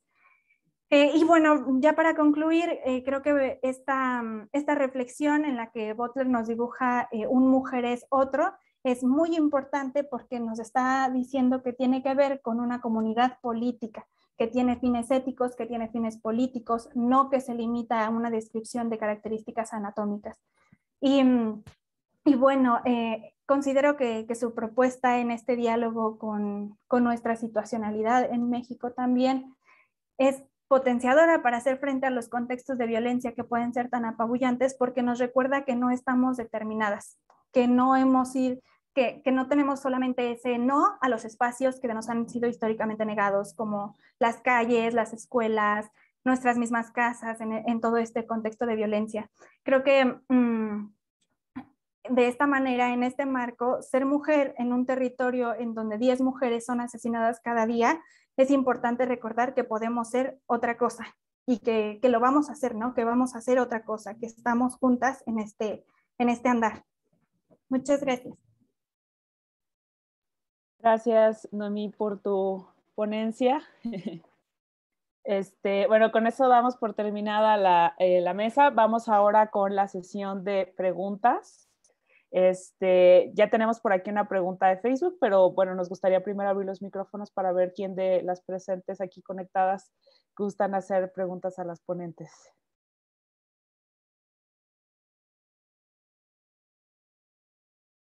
Bueno, en lo que se animan podemos... ok. Silvia, por favor. Sí, bueno, hola a todas, buenos días. Bueno, fantásticas ponencias, estoy muy emocionada, la verdad, con esta mesa, bueno, y con todas, ¿no? Ayer también fue un día maravilloso. Bueno, yo tengo muchas cosas, la verdad, a ver, bueno, para cada una voy a intentar hacer un pequeño comentario y alguna cuestión para cada una. La primera, sobre lo que nos contaba Miriam, que me parece muy, muy importante tu mirada sobre estas posibilidades que se van abriendo para poder pensar cómo estamos resistiendo y cómo estamos construyendo voces distintas que irrumpen y que van rompiendo ese enorme pacto de silencio, ¿no? Entonces, esto me recuerda, no sé si recordáis un momento en el que Judith Butler, estando en Argentina, hizo unas declaraciones que se extendieron mucho, se hicieron muy famosas, porque ella vino a decir algo así como que el Me Too había sido un movimiento muy individualista frente al Ni Una Menos argentino, que había sido un movimiento más colectivo. Este comentario luego yo lo escuché en varias ocasiones y bueno, me parece que justo escuchándote me venía a la cabeza esta cuestión, porque lo que estás contándonos tiene que ver justamente con cómo el Me Too en realidad tenemos que pensarlo de una manera como mucho más precisa, más en profundidad, más al detalle, en el sentido de que abre todas estas posibilidades de resistencia colectiva que, aunque puedan parecer individuales, están tramadas permanentemente en algo mucho más amplio. Entonces, como si lo pensamos además en México, donde el Me Too además estuvo acompañada por reuniones, por asambleas presenciales, es decir, por un movimiento mucho más fuerte también a nivel colectivo, pero cómo esta voz que está irrumpiendo, estos testimonios que son tan importantes, la condición de posibilidad para que haya esta irrupción en realidad es una movilización mucho más amplia, un, digamos, cuestionamiento del sentido patriarcal, de ese pacto patriarcal, ¿no? Cuestionamiento de su fijeza, de su persistencia, y cómo justo eso es lo que está siendo la condición de posibilidad para que esos testimonios puedan irrumpir. Entonces, me parece muy importante entender justamente que no es, ¿no?, la palabra solamente de una individualmente, sino que tiene que ver con todo este magma colectivo, con toda esta movilización, con toda esta ola enorme que estamos viviendo. Y esto ligado también a esta consigna tan importante que decías, Miriam, del yo también, que es el hermana yo sí te creo, que es el hermana nosotras somos tu manada, ¿no?, que se cantaba en España, y hasta qué punto esta idea también está muy vinculada con una nueva fidelidad, que es la fidelidad a la palabra de la otra, ¿no? Cómo estamos poniendo por delante la creencia en la palabra de la otra. Y esto también se vio mucho aquí en México, en el caso de Leslie Berlin, ¿verdad? Cuando las mujeres en la UNAM, las estudiantes dijeron, no nos creemos lo que nos están diciendo, creemos en la palabra de la otra, aunque la otra no estaba viva y ni siquiera podía decirlo, pero sabían que Leslie no se había suicidado. Entonces, ¿hasta qué punto esta creencia en la palabra de la otra está construyendo una nueva fidelidad, que es un nuevo compromiso y una nueva manera distinta de estar juntas, ¿no? Y que está rompiendo justamente este pacto patriarcal del silencio? Entonces, bueno, solamente quería como hacer este comentario porque me parece muy, muy importante, Miriam, esta cuestión que planteas de tratar de pensar que ahí hay algo más. O sea, que en el gesto de la jueza se abre una posibilidad que tiene que ver con algo mucho más amplio, ¿no? Y que no hay que reducirlo ni a la cuestión judicial, ni a una cuestión individual. Entonces, me parece que esa parte es muy importante. Ahí, claro, también tendría, y que bueno, que tú lo has mencionado, esta duda de hasta qué punto podemos pensar que quien abre la posibilidad es la jueza y no en realidad todo este, digamos, ambiente colectivo de impugnación y de ruptura del silencio, ¿no? Eso me parece que sería importante también verlo, pero que creo que va en la misma línea, ¿no? De cómo hay algo que está ahí más allá, que es lo que nos va permitiendo que esa palabra irrumpa y que se vaya construyendo este nuevo pacto de fidelidad en la palabra hacia la otra, ¿no? Bueno, y con lo que la ponencia de Alejandra, que también fantástica todo el recorrido que se va haciendo, ¿no? De la violencia, y ahí también me hacía pensar en cómo se está avanzando en la construcción de nuestros discursos de violencia, creo que en un sentido muy positivo, y que mirarlo desde Latinoamérica además ayuda un montón, porque claro, ya no es los discursos de la violencia doméstica, los discursos de violencia de género solamente, sino que se está tratando de pensar la violencia desde una dimensión estructural, donde no es la dimensión estructural, estaría allá arriba, y luego es la violencia de género, sino que es que la violencia estructural ya es una violencia de género. Y esto entiendo que es lo que vosotras estáis tratando de pensar, ¿no? Y aquí esta relación y este vínculo tan importante entre patriarcado, capitalismo y el propio Estado, ¿no? Y cómo tenemos justamente que ver los enormes tentáculos y las, digamos, complejísimas declinaciones que tiene ese tipo de violencia, ¿no? Y ahí estoy contigo con toda esta cuestión de la violencia simbólica, que es algo que tenemos que pensar mucho también, porque es la violencia que está ahí también en lo cotidiano y que no detectamos, ¿no? O sea, tenemos estas declaraciones de AMLO, ¿no? Cuando decía lo de que él no sabe lo que es el pacto patriarcal, ¿no? Pues justo ahí está se está condensando, ¿no? Toda esta cuestión, ¿no? Entonces, bueno, pues enhorabuena por el trabajo, porque ahí va, creo que apuntando, estamos avanzando, ¿no? En pensar y en analizar lo de la violencia. Y con relación a lo que comentabas, a tu ponencia, Noemí, pues darte la enhorabuena. Yo creo que ya tienes la tesis prácticamente doctoral casi, y no solo la de maestría.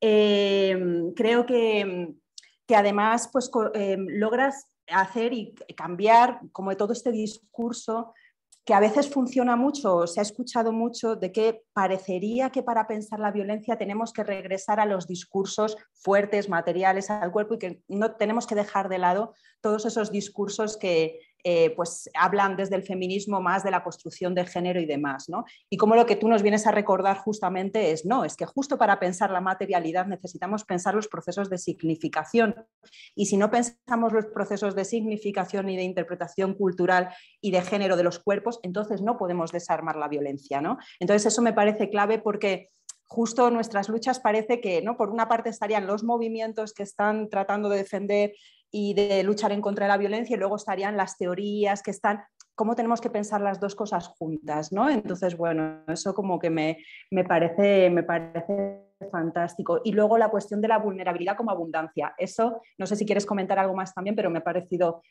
fantástico. Entonces, bueno, en realidad eran solo comentarios, porque, bueno, estoy encantadísima, la verdad, con todo lo que me habéis hecho pensar. No sé si alguna de las ponentes quiera mencionar algo respecto al comentario de Silvia. Y si juntamos preguntas para que dé tiempo, porque si no va a ser... Bueno, yo ya tengo 2 preguntas de Facebook aquí, ya hay 2 manos levantadas. También porque solo fuimos 3 ponentes. Entonces, ¿les parece que hagamos las de Facebook y después Mejor Andy, las de aquí primero. Ok, bueno. Entonces, Andrea Ortega, por favor, André. Sí, gracias. Bueno, al escuchar a las 3 y sobre todo a Miriam y Alejandra, me preguntaba, bueno, al vernos también aquí a todas reflexionando acerca del mismo fenómeno, ¿no? De estas violencias, que aparte estamos en esta mesa leyendo desde distintos lugares, pero justo, ¿no? Reflexionaba, bueno, y pensaba, ¿en qué contexto se mueven ustedes, ¿no? Miriam y Alejandra, y justo pensaba en la importancia, ¿no? De que ahorita nosotras estamos haciendo justo el ejercicio feminista, que es juntarnos en esta sala y platicar juntas entre nosotras, pero me imaginaba un poco sus contextos, vamos a llamarles de carne y hueso, ¿no? Y cómo consideran, creo que mi pregunta para ustedes, Digo, y Alejandra, no sé bien de qué campo, bueno, tú dijiste que vienes más de un campo justo multidisciplinar, ¿no? Pero ¿cuál es la importancia de que pues, las mujeres filósofas pensemos en estos temas, la importancia de que las mujeres sociólogas pensemos en estos temas, ¿no? Esa sería para ustedes dos. Y bueno, para Noemí me sorprendió muchísimo la manera en la que ocupas la teoría de Butler, ocupas con K, o de maneras distintas, ¿no? Como que muchas veces la teoría de Butler se lee justamente como que hay que alejarnos del sujeto político mujer, ¿no? Como en este interés de la deconstrucción queer, vamos a dejar de ser estas mujeres y entonces justo vamos a estar en géneros no binarios, ¿no? Que es una invitación teórica y práctica muy interesante, pero que justamente a veces perdemos esto del sujeto mujer o mujeres en plural, como tú lo estás hablando, ¿no? Y me encantó también tu lectura, bueno, lo que dices en términos de la vulnerabilidad. Y bueno, esta es una pregunta así, como yo no vengo del campo de la filosofía, pero también me gusta la teoría feminista, como bien dice Alejandra, te la voy a hacer bueno, y la hago aquí también para las demás filósofas, ¿no? Cuando hablas de un principio ontológico, que en este caso sería la vulnerabilidad, como esta condición corporal o algo irrenunciable, y que desde ahí todos, todas, todes, quienes tenemos un cuerpo, experimentamos el mundo, ¿sería esto entonces volver a un universal? ¿O como cuál sería esta distinción entre lo universal y este principio ontológico que comparten todos los cuerpos, ¿no? Muchas gracias. Si les parece, entonces recogemos la pregunta de Maite y hacemos como una primera ronda, ¿va? Maite, por favor. Hola, buenos días a todas, gusto verlas de nuevo. Bueno, no quiero demorarme preguntándoles a todas me encantaron, yo sí vengo de la filosofía y entonces es mi mero mole, entonces estaba contentísima hoy con la mesa, también ayer, porque aprendí muchísimo. Pero me voy a centrar solo en el texto de Miriam Gerard, en su presentación. Miriam, tengo una preocupación, que es esta. El gesto de la jueza, tú estás proponiendo que no nos quedemos en el asunto desde la objetividad a la subjetividad, ¿no? Sino que, digamos, reivindiquemos lo que llamas el activismo epistémico, ¿vale? De alguna manera, yo cuando lo escuché lo que pensé es como si estuvieras buscando hacer de la jueza un ejemplo. O sea, estoy pensando en la noción de ejemplaridad de Arendt, ¿no? Que la validez de su juicio no tiene que ver con la objetividad o la subjetividad o lo que fuere, sino con el hecho de que se vuelve ejemplar. A mí lo único que me preocuparía de eso es hasta qué punto, tú lo mencionaste un poquito, esto no puede conducir a veces a actitudes punitivistas. No digo en este caso, pero podría ser el caso. Porque me gusta siempre hacer de abogada del diablo. Y poner un poco en presión, ¿no? Perdón. Bueno, gracias. ¿Les parece si tomamos de una vez la de Mitzi para no dejar manitas levantadas? Mitzi, por favor. Hola, muchas gracias. Disculpen que no ponga la cámara, estoy hecha un poco en lío en casa. Pero bueno, digamos que las intervenciones de las tres me hicieron pensar muchas cosas y me movieron al mismo tiempo. Creo que yo también tendría la pregunta específica sobre qué hacer justamente con el dilema de la violencia frente a las respuestas o las soluciones punitivistas, ¿no? Porque ciertamente me parece que un poco lo que en México está pasando en un orden pues claramente jurídico, pero también social, a veces pareciera que lo único que pedimos es el castigo punitivo, ¿no? Cuando pues vamos entendiendo también que la respuesta a la violencia extrema, a la violencia feminicida, pues también tiene que, digamos, recaer en proyectos que pues también son de reengambre cultural, político, económico, educativo, ¿no? Entonces, yo creo que sí habría que abrirle una pregunta con mucho más tiento, mucho más calma, sobre cómo justamente llevamos la discusión de la objetividad jurídica con las necesidades sociales, políticas y culturales que requerimos, ¿no? Justo en términos de construcción de comunidades. Porque de pronto pareciera ser que también se convierte como una especie de la violencia se castiga, se enjuicia, se le impone una pena, ¿no? Que además pues parece que puede ser una opción, pero al mismo tiempo se convierte en un círculo vicioso, ¿no? Lo único que estamos haciendo es avalar legislaciones que nos dan penas más altas, pero que eso no se traduce justamente en la disminución de los índices de la violencia, ¿no? Y yo creo que ahí hay algo que está pasando, hay una discusión que probablemente no estamos mirando o dando de fondo.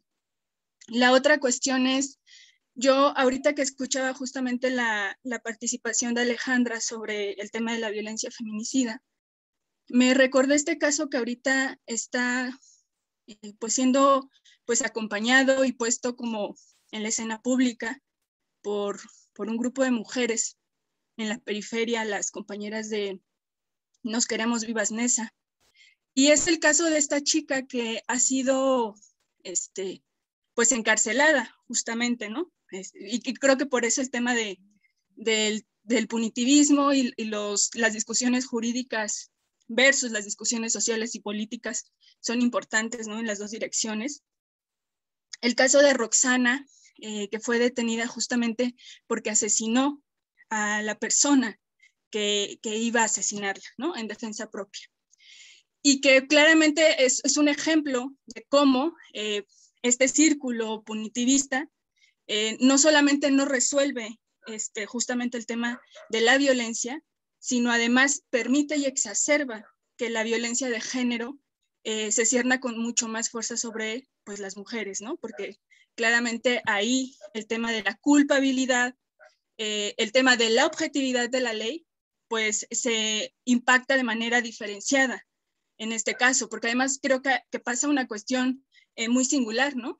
Cuando a una mujer le preguntan si cometió el delito, la mujer lo reconoce porque sabe que era en defensa propia. Es decir, me parece que el tema de la justificación va en otro sentido y no hay un instante de dubitación, porque digamos que hay una confianza plena en el derecho que tiene una mujer a defenderse, ¿no? de su agresor. Y en el fondo a resistir justamente a ciclos de violencia que probablemente pues vienen de largo alcance, ¿no? Entonces, me parece que esto es interesante porque además en estas discusiones sobre la violencia feminicida, que a veces pues salimos, ¿no? Pues pensando en esto de cómo construir estas comunidades de resistencia, de hilvanar justamente todos estos procesos sociales, políticos, culturales y jurídicos, pues quizás tendríamos que empezar a escuchar con mucho más tiento también a todos estos movimientos que se están organizando y que están respondiendo de manera muy directa a todas estas problemáticas, ¿no? Y pues que sirva ya de difusión, ¿no? Que las compañeras de la Asamblea de Nos Queremos Vivas Nesa justamente están en este momento organizando una cadena de apoyo y de resistencia, pues primero para sostener lo que implica el proceso jurídico y la defensa de Roxana, y al mismo tiempo lo que implica social y políticamente defender a una mujer que se defendió de su agresor y que si no se hubiera defendido, ella estaría más en la lista de las mujeres asesinadas en México. Muchas gracias. ¿Les parece si contestamos en el mismo orden de las ponencias? Por favor, entonces Miriam. Muchas gracias, muy buenas preguntas y es parte de lo que este texto me ha hecho reflexionar mucho, porque les decía yo, para nada vengo de la filosofía feminista ni de la teoría de género, me dedico a otros campos, pero empecé a trabajar en esto y ha sido una ida y vuelta en la reflexión. Y justo el problema del punitivismo siempre ha estado presente, pero por otro lado, en este caso uno se preguntaría, ¿no? Ante un tipo como Larry Nassar, que durante 3 décadas estuvo abusando, ¿no? De menores de edad y que fue encubierto por todas estas instituciones y que de alguna manera fue mezclando el abuso con el cuidado, ¿no? Haciéndoles creer que estaba haciendo un proceso médico. Si se pudiera cancelar digamos, todo esquema punitivo. Yo no estoy hablando del punitivismo, sino de, digamos, si ahí pudiera haber algo así como una justicia transformativa, o sea, lo que busca el Me Too es una justicia transformativa, evidentemente, o sea, cambiar las estructuras, no solamente elevar penas.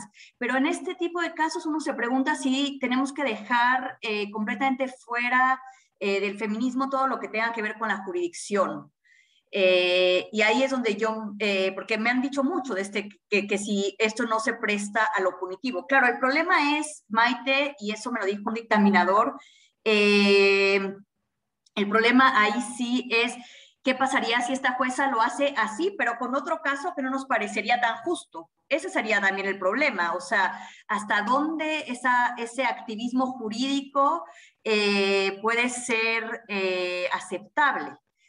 Claro, yo lo estoy metiendo con esta figura legal que a mí me parece súper interesante, que no la tenemos, por ejemplo, en México, que es esto de la figura del impacto en la víctima. Es decir, ¿qué impacto tiene el crimen en una víctima? Y entonces la víctima tiene que dar su testimonio para poder ponderar el daño.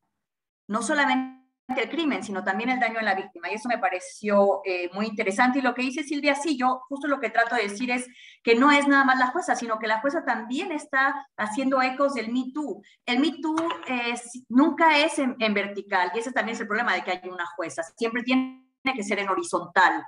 Ni siquiera con un juicio, Maite, en donde dices, qué pena lo que te pasó, qué horror. No, es yo también. Es ponerse en el mismo lugar de la vulnerabilidad. Como decía Noemi, me encantó lo que dijiste, la vulnerabilidad. Creo que habría mucho que pensar ahí. Voy rápido porque sé que hay otras preguntas.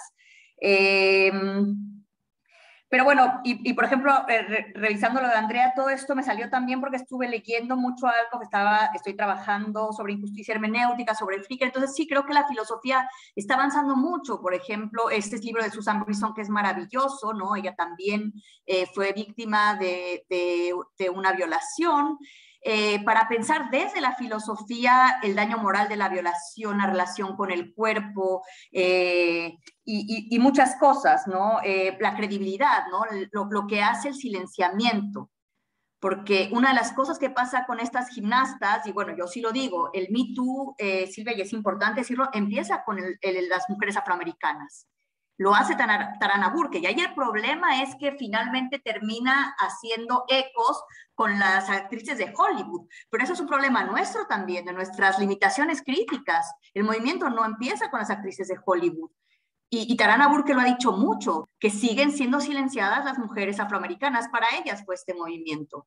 Pero aún así el movimiento, e incluso lo que pasó aquí con la jueza, sí me parece rescatable, porque me parece rescatable este activismo epistémico. Es decir, que porque imagínense, son 3 décadas, o sea, 30 años de gimnastas que son abusadas, que regresan, que intentan acusarlo, que incluso los padres las vuelven a revictimizar. Digo, esto es un artículo de 28 cuartillas y yo hoy lo reduje a 8, entonces ahí voy dando más sobre los testimonios de las víctimas. Y creo que también hay que tomar en cuenta eso, que eso que se dio ahí de Me Too en colectivo es también frente a años y años de silenciamiento. Entonces, bueno, dejo hablar a mis compañeros. Sí, Alejandra, por favor. Gracias. Vale, pues voy a empezar por luego voy a retomar el comentario de Silvia porque lo puedo juntar perfectamente con la última pregunta. Y lo primero es, digamos, como de el contexto de carne y hueso, ¿no? Sí, para mí también, finalmente siempre esto, digamos, yo llegué a la teoría feminista por una experiencia personal, de alguna manera, ¿no? Y sociología, después me fui a estudiar antropología social a la ENA y luego me fui a Barcelona.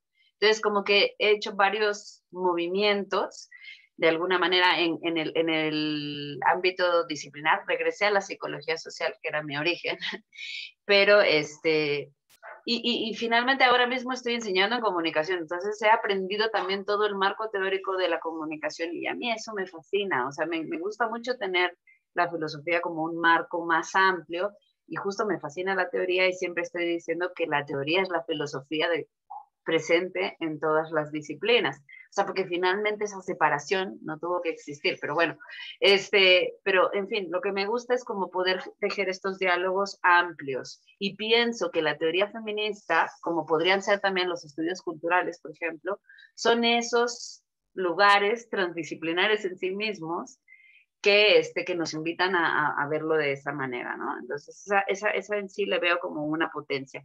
Yo estaba pensando otras cosas en general, por la epistemología feminista me gusta trabajar las cosas que tienen que ver con lo que con lo que me pasa, con lo que me ocurre, y trabajaba más los cuidados cuando vivía en Barcelona, y por eso decía que cuando llegué aquí, el contacto con mis estudiantes que vine a trabajar como profesora investigadora es el que me ha llevado a esto, ¿no? Entonces, por un lado, los temas de las violencias en general y la violencia feminicida, que siento que la gente joven la tiene mucho más a la mano, también de ciertos contextos. Comenté que mi tutorada de Tula es quien me llevó mucho a empezar a leer sobre esto, y ahora mismo, por ejemplo, estoy trabajando las violencias sexuales y de género en el ámbito universitario, y eso ya para mí sí es como dicen en España, con la iglesia hemos topado, porque ahí finalmente ahora estamos, digamos, los que estamos trabajando eso, enfrentando a las propias autoridades de nuestras universidades, y no está siendo nada fácil, ¿eh? Ahí el mito tiene mucho que decir cuando vemos los tendederos y todo esto. Entonces, finalmente, eso me conduce a lo siguiente, que es que sí que necesitamos ver que es un problema, como decía Silvia, sí, ahí está la cosa, ¿no? Estructural, y que realmente no es que pasa primero esto y luego viene la violencia de género doméstica. Digamos, ahí ya no estamos en ese debate, ni en España, ni aquí, ni en otros lugares. Pero estamos yendo como a más profundidad, y yo sí, a veces sí siento, y no sé si por ahí va también tu comentario, y creo que claro, o sea, que es como estamos tirando de un hilo, de un hilo, de un hilo. En América Latina nos está pasando mucho, o sea, conforme más llegamos al Estado y al paraestado, que es el más complicado y peligroso, que es todo lo que tiene que ver con el narcotráfico, que además está completamente aliado con el capitalismo, híjole, o sea, sí estamos llegando como a un punto con otro trabajo que estoy también dirigiendo, nos estamos metiendo con el tema del huachicoleo en Tula, ¿no? Y entonces, sí vamos sacando muchas cosas, y le voy diciendo, el huachicoleo es robar gasolina en los ductos de Pemex, bueno, y ahora muchos de los narcotraficantes lo que se están dedicando es a esto, pero justo en Tula hay una refinería, bueno, en fin, todo ese tema nos está llevando como a ir estirando más el hilo, más el hilo, más el hilo. Finalmente da miedo, porque te encuentras con todo eso otro, que son estos, como dice Sayak Valencia, sujetos endriagos, ¿no? Y el tema del punitivismo también me lo encontré cuando estábamos trabajando el otro artículo que hicimos sobre los argumentos jurídicos. Y sí, o sea, sí estoy de acuerdo en lo que se está diciendo. Es muy complicado, porque por un lado tenemos que, digamos, defender y reconocer todo el trabajo que se ha hecho de la Ley General de Acceso a las Mujeres a una Vida Libre de Violencia, que además empezó con el movimiento de las mal llamadas muertas de Juárez, ¿no? Pero de todas las mujeres que trabajaron en pro de los derechos humanos, desde ahí empezó todo el trabajo de la Ley General.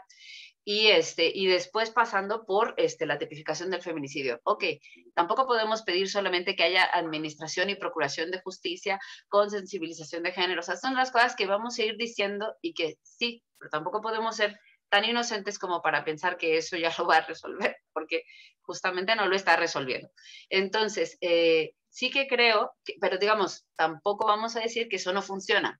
Por un lado lo tenemos que defender, igual que en las universidades, el hecho de que haya protocolos en casos de acoso y violencias sexuales, lo necesitamos apuntalar y pedir, pero no ser tan inocentes como para creer que ya con eso se va a solucionar, porque mientras no cambie el Estado patriarcal, no va a cambiar lo demás, ¿no? Entonces, y luego está lo otro, que creo que es lo que dijiste antes, Silvia, o sea, de estas, como fidelidad en la palabra de la otra, creo que por ahí va lo de la justicia restaurativa, y también como en lugar de la punitiva, ¿no? Pienso mucho en el trabajo de Amandine Fulchirón, ¿no?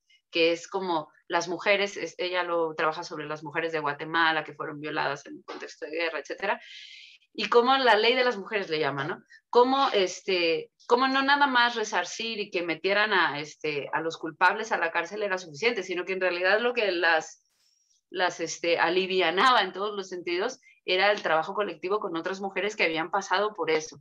Entonces, yo creo que eso es muy importante, que nosotras, y por eso que gracias por traerle el testimonio de Vivas Nos Queremos Nesa, o Nos Queremos Vivas Nesa, porque creo que ahí, o sea, eso lo tenemos que poner como justicia, esa es la justicia que nosotras ya nos damos, ya nos proveemos, y no esperar a que alguien más lo venga a reconocer. O sea, claro que queremos que haya una solución, pero yo pienso que por ahí es una de las vías. No es una respuesta única, porque esto es un problema muy complejo, no requiere, no podemos encontrarle una respuesta final, sino que tenemos que trabajar en múltiples vías. Estamos un poco cansadas, pero es así. Gracias. Muchas gracias, Alejandra. Entonces, Noemí, por favor. Gracias. Gracias por las preguntas y los comentarios. Siempre es muy bonito dialogar juntos.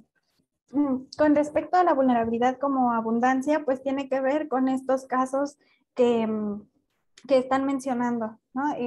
Surge en ese contexto, en pensar cómo a partir de estas violencias, pues no nos quedamos solas. Siempre hay procesos de acuerpamiento. Por ejemplo, Vivas Nos Queremos Nesa, pues es un referente para mí de lucha y de esperanza, y de esa abundancia de la vulnerabilidad, porque estamos en constante afecto y efecto, y a partir de ese no nos aislamos, sino que reconstruimos juntas. Algo también que han hecho muy importante estas colectivas es organizar procesos comunitarios de recuperación de espacios. Hicieron también una caminata hace poco en el que juntas iban a retomar las calles.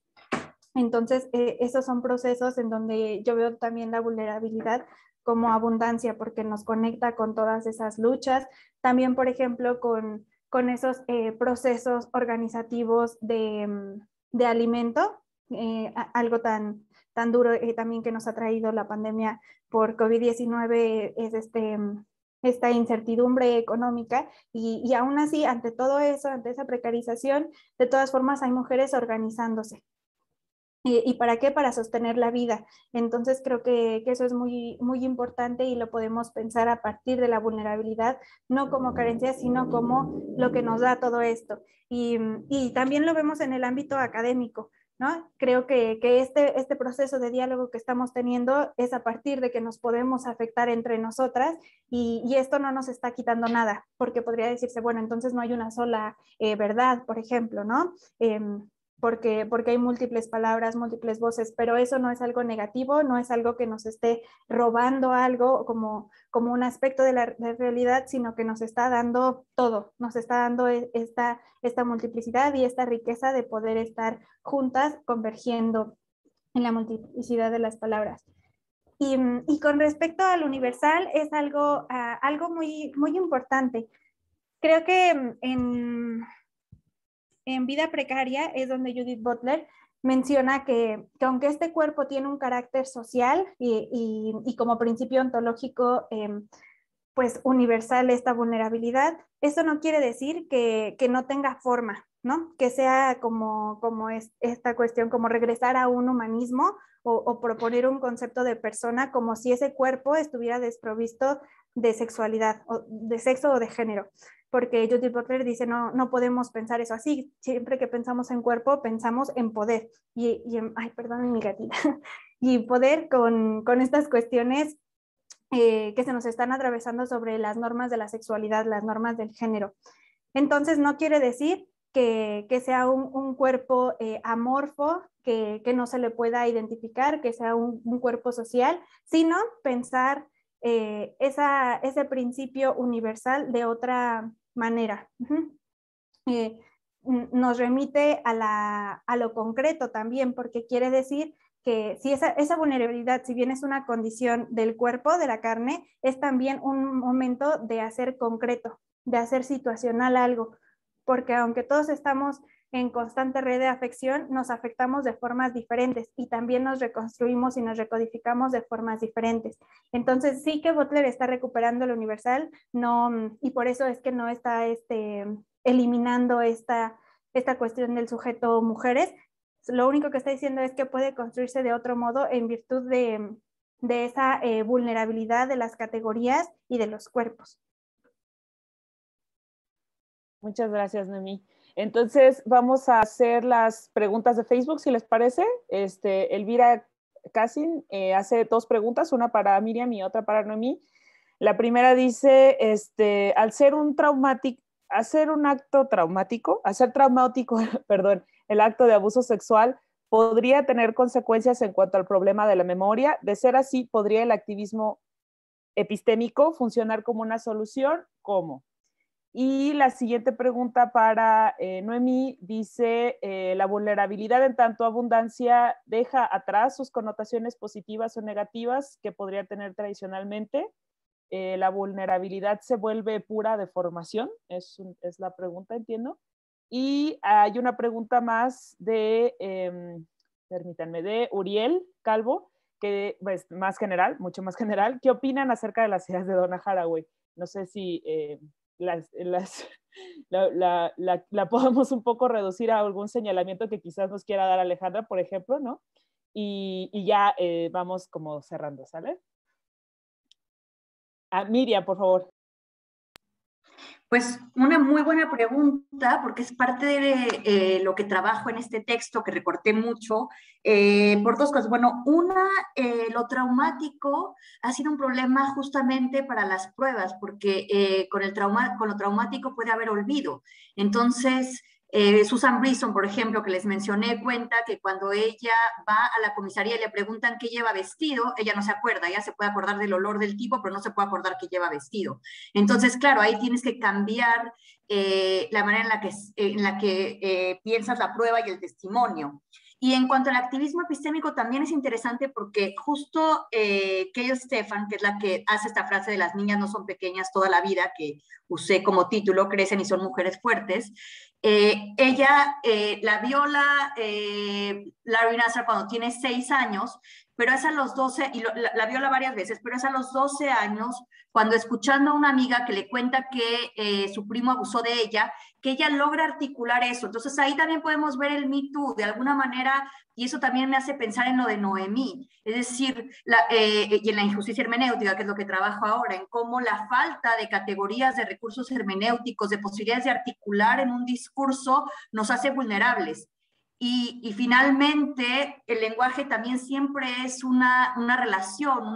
Entonces ahí el hecho de que la otra le cuente esta historia hace que ella pueda articular y que ella pueda dar un testimonio, ¿no? Que también es muy importante, porque hay un momento, ¿no? Un primer momento de testimonio, y es muy fuerte esa historia, porque ella le dice a sus padres, y sus padres le dicen, estás mintiendo, llevan a Larry Nassar y le hacen pedir perdón. Es una historia muy tremenda, porque el padre después se suicida cuando empieza a ver todo. Está un poco rota esta ponencia, porque hay que ver que son 3 décadas de silenciamiento constante, ¿no? A las sobrevivientes.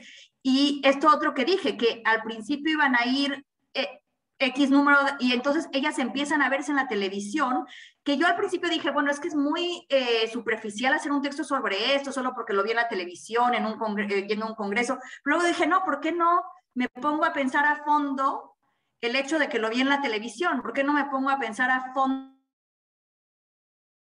que puede romper justamente el activismo epistémico, o si puede llevar también un activismo epistémico? O sea, vamos a pensar a fondo las cuestiones.